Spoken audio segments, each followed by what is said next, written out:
జగన్ హయాంలో ఏపీ అంటేనే పారిశ్రామికవేత్తలు పారిపోయేవారు. ముడుపులిచ్చుకోనిదే ఆయన ఏం చేసేవారు కాదని అదానీ ఉదంతంతో తేలిపోయింది. ఇప్పుడు పరిస్థితి మారింది.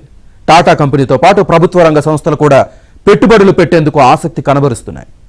బీపీసీఎల్, ఎన్టీపీసీ భారీ పెట్టుబడులు పెట్టేందుకు సిద్ధమయ్యాయి. అటు టీసీఎస్ సైతం 3 నెలల్లోనే విశాఖలో ఏర్పడే ఛాన్స్ ఉంది.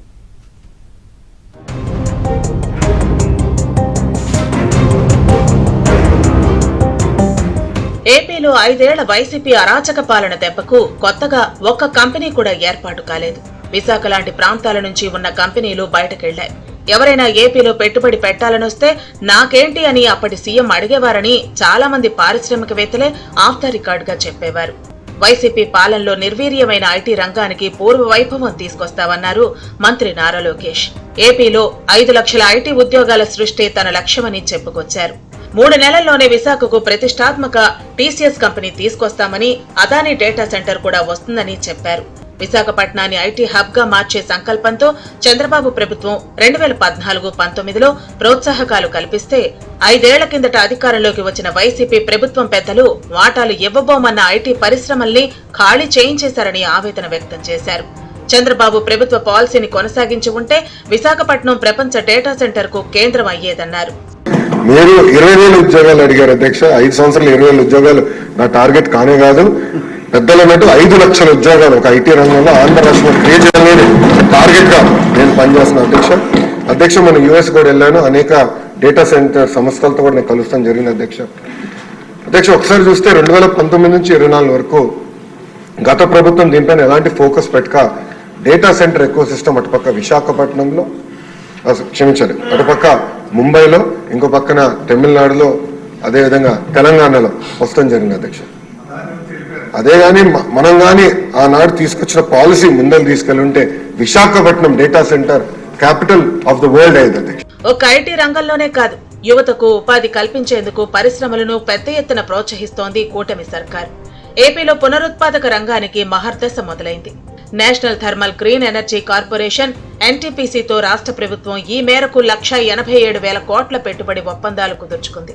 దీనివల్ల రాష్ట్రంలో 106,000 మంది యువతకు ఉద్యోగ అవకాశాలు లభిస్తాయి. భవిష్యత్తు పునరుత్పాదక విద్యుత్ రంగానిదేనన్నారు ముఖ్యమంత్రి చంద్రబాబు నాయుడు. ప్రాజెక్టు మొదటి దశను 2027 ఏప్రిల్-మే నాటికి పూర్తి చేయాలని ఎన్టీపీసీని కోరారు. ఇంటిగ్రేటెడ్ క్లీన్ ఎనర్జీ పాలసీలో భాగంగా 5 ఏళ్లలో 78.50 గిగావాట్ల సౌరశక్తి, 35 గిగావాట్ల పవన శక్తి, 22 గిగావాట్ల పంప్డ్ స్టోరేజీ, 1.50 ఎన్టీపీఏ గ్రీన్ హైడ్రోజన్ ఉత్పత్తి లక్ష్యంగా పెట్టుకున్నామని వివరించారు.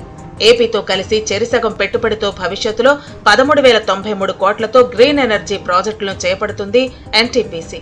అనంతపురంలో 1,746 కోట్ల రూపాయలతో 250 మెగావాట్ల సోలార్ ప్లాంట్ను ఇప్పటికే నిర్మించింది. ఈ రాష్ట్రంలో పెట్టుబడులు పెట్టాలంటే ఈ రాష్ట్ర వాస్తవ పరిస్థితులు కూడా అర్థం చేసుకుంటారు. వాళ్ళకు సెక్యూరిటీ లేకపోతే ఇక్కడ రాడు. భద్రత కావాలి. ఆ భద్రత ఇచ్చే బాధ్యత మేము తీసుకున్నా ఇక్కడ ప్రజలు కూడా ఆలోచించుకోవాల్సిన అవసరం ఉంది.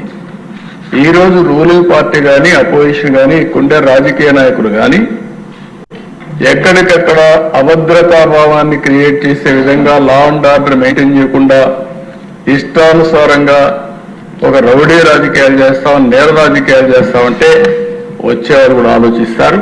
ఆ విషయం కూడా మనం గుర్తుపెట్టుకోవాల్సిన అవసరం ఉంది. స్వర్ణాంధ్రప్రదేశ్ 2047కి wealthy, healthy, happy Andhra Pradesh, Swarnandhra Pradesh అంటే 3 ఉండాలి. ఎప్పుడైతే డబ్బులు లేకపోతే మనం ఎన్ని మాట్లాడినా ఎలాంటి అవసరాలు కూడా తీరవు. అలాంటప్పుడు సంపద సృష్టిస్తేనే వ్యక్తిగత ఆదాయం, రాష్ట్ర ఆదాయం వస్తుంది. నెల్లూరు జిల్లాలోని రామాయపట్నం పోర్టులో పెట్రోకెమికల్ హబ్ ఏర్పాటుకు మార్గం సుగమమైంది. ప్రధాని మోదీ, ముఖ్యమంత్రి చంద్రబాబు మైత్రి ప్రభావం నెల్లూరు జిల్లాలో భారీ పరిశ్రమల స్థాపనకు నాంది పలకనుంది. Bharat petroleum corporation limited BPCL 65,000 కోట్ల భారీ పెట్టుబడులతో సిద్ధమవుతోంది. దీనిపై ఢిల్లీలో కదలిక మొదలైంది. అంతా అనుకున్నట్టే జరిగితే నెల్లూరు, ప్రకాశం జిల్లాల పరిధిలో ఉపాధి లభిస్తుంది. ప్రత్యక్షంగా 2500 మందికి అనుబంధ పరిశ్రమల వల్ల మరికొన్ని వేల మందికి అవకాశాలు దొరుకుతాయి. రాష్ట్రంలో పెట్రోకెమికల్ హబ్ ను ఏర్పాటు చేస్తామని 2014లోనే కేంద్రం ప్రకటించింది. రాష్ట్ర అభివృద్ధికి నిర్దిష్టమైన ప్రణాళికలు, ఖచ్చితమైన ప్రతిపాదనలతో ముందుకెడుతున్న చంద్రబాబు ఈ అంశంపై ఢిల్లీని కదిలించారు. యువగలం పాదయాత్రలో నిరుద్యోగ యువకులందరూ నన్ను అడిగారు, మీరు పరిశ్రమలు పెట్టుబడులు మరి మీరు ఎట్లా తీసుకొస్తారంటే వాళ్ళకి ఒకటి చెప్పాను అధ్యక్ష, మా దగ్గర ఒకటి ఉంది, అది బ్రాండ్ బాబు చంద్రబాబు నాయుడు గారు అని చెప్పాను. అధ్యక్ష, మన ప్రభుత్వం ఏర్పడిన వెంటనే మళ్ళీ పెద్ద ఎత్తున పెట్టుబడులకి ఆంధ్ర రాష్ట్రం పెట్టడానికి పరిశ్రమలు ఈరోజు క్యూ కడుతున్నాయి. అధ్యక్ష ఈరోజు మేము గర్వంగా చెప్పగలుగుతాం అధ్యక్ష, గత ప్రభుత్వం 5 సంవత్సరాల్లో తీసుకొచ్చాం చంకలు గుద్దే దాంట్లో చూస్తే మొన్న ఒక్క కేబినెట్ మీటింగ్ లో 50% పెట్టుబడి కానివ్వండి, ఉద్యోగాలు కానివ్వండి, ఒక్క కేబినెట్ మీటింగ్ లో మన ప్రభుత్వం క్లియర్ చేసింది అధ్యక్ష.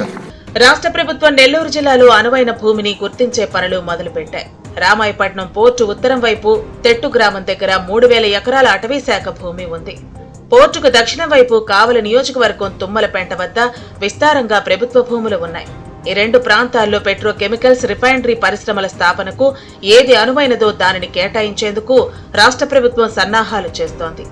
బీపీసీఎల్ రాకతో రామాయపట్నం కొత్త శోభను సంతరించుకుంటుందని పారిశ్రామికవేత్తలు హర్షం వ్యక్తం చేస్తున్నారు.